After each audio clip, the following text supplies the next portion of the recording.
Жұлдыздар қайда?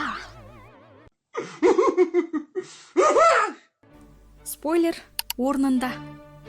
Жалпы жарықты қабылдай алатын барлық оптикалық құрылғылардың динамикалық диапазон деп аталатын қасиеті бар.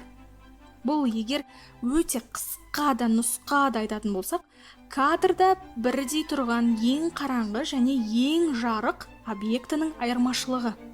Адамның көзінде бұл диапазон өте үлкен болады. Мысалы, егер түнде біз аспанға қарайтын болсақ, біз айды да, жұлдыздарды да бір уақытта анық көре аламыз. Ал фото және видео техникада бұл диапазон төмен. Сондықтан фото немесе видеоға біз бірден екі объектіні бірдей түсіре алмаймыз. Таңдау керек ай немесе жұлдыздар. Егер ұзақ экспозициямен түсіретін болсақ, ұзақ экспозиция дегеніміз ол камераның затворы